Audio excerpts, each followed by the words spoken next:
নমস্কাৰ, মোৰ চেনেলৰ অন্য এটা ভিডিঅ'লৈ মই আপোনালোকক স্বাগতম জনালোঁ। আজি মই বনাম এয়া সৰু মাছ আৰু কোমোৰা। এয়া মোৱা আৰু দৰিকণা মাছ আৰু কোমোৰাটো আমাৰ ঘৰৰে কোমোৰা। এয়া ৰাখিলোঁ মই, বেপাৰী আহিছিল, এয়া বেপাৰীৰ পৰা ৰাখিলোঁ সৰু মাছ আৰু কোমোৰা। আৰু আমাৰ ঘৰৰে এয়া লাগি আছে কোমোৰা। মধুৰিআমৰ গছত এনেদৰে লাগিছিলে এয়া। এই ওপৰ ফালে এয়া দুটা, এইটা আনিছোঁ আৰু এইটো তলতে আছে, এই ওপৰত এই দুটা।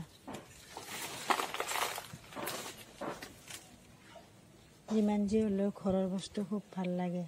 এয়া কোমোৰা ওপৰত লাগি আছে এই দুটা। এইফালে আজি মই বনাম কোমোৰা আৰু সৰু মাছৰ এখন আঞ্জা। ভিডিঅ'টো কেনে পাই জনাবচোন। যদি এই ভিডিঅ'বিলাক চাই ভাল লাগে লাইক কৰিব। আৰু এয়া মই মাছখিনি এতিয়া বাছি লওঁ। এনেদৰে সৰু হ'লেও এনেদৰে এটা এটাকৈ বাছি ল'ম গোটেইখিনি মাছ। আৰু এয়া মাছ লগে লগে নাবাচিলে মানে বেয়া হৈ যায়। মানে বেপাৰীৰ পৰা ৰখাৰ লগে লগে এয়া মই মাছখিনি বাচিব ল'লোঁ।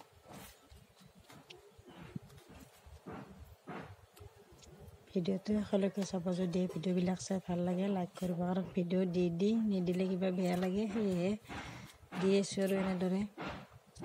আৰু যোনবিলাকে চাই আছে তেখেতসকলক মই বহুত ধন্যবাদ জনালোঁ।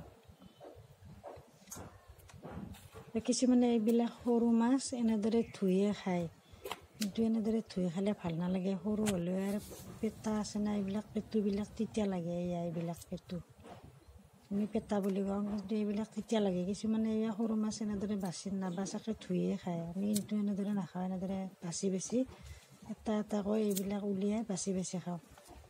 এইবিলাক চাওকচোন, পেটু সৰু হ'লেও নহ'লে এইবিলাক তিতা লাগে।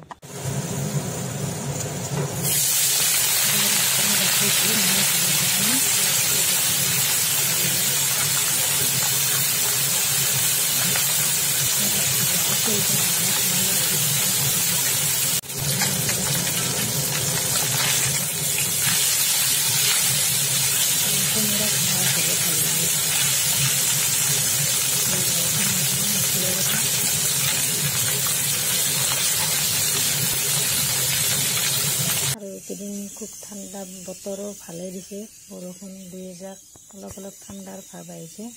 এইকেইদিন খুব গৰম।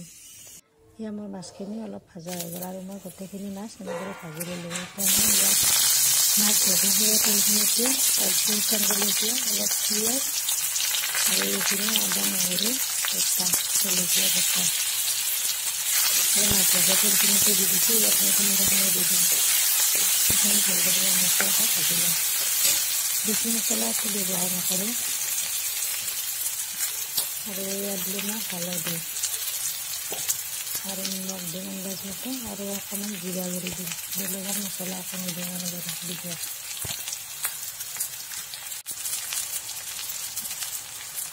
আৰু ইয়াত দিছোঁ মই আন্দাজ মতে নিমখ। এইখিনি ভালদৰে মছলাকৈ ভাজি লওঁ। আৰু কোমোৰা এনেদৰে মাছৰ সৈতে খাৰ দিও খাব পাৰি, কিন্তু মই খাৰ নিদিওঁ, এনেদৰে খাম মছলা দি। এতিয়া মই ইয়াত কোমোৰাখিনি কাটি দিছিলোঁ, ভালদৰে ধুই কাটি লৈছোঁ আৰু এইখিনি দি দিছোঁ। মই ভালদৰে মিক্স কৰি দিওঁ, ঢাকন মাৰি দিওঁ।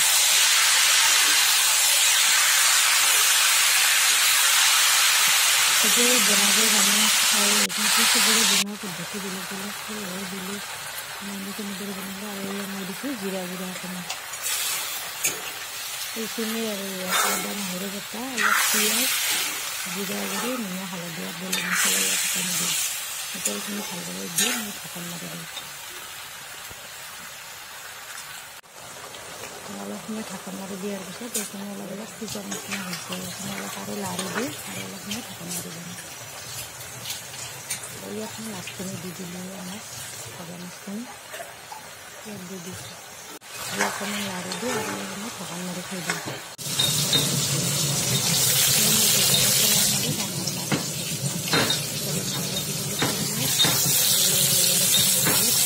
আৰু মই অলপ আলুৰে জোল বনালোঁ পাতলকৈ। আৰু ইফালে মোৰ কোমোৰাৰ সেইখিনি চব্জি থপথপীয়া, আৰু ইফালে আলু আৰু ডাঙৰ মাছৰ জোল পনীয়াকৈ। এয়া আজিৰ চব্জি এয়াই, কোমোৰাৰ সৈতে সৰু মাছৰ জাল দিয়া, আৰু ইফালে আলুৰ পাতলকৈ জোল। ভিডিঅ'টো সকলোকে চোৱাৰ বাবে ধন্যবাদ।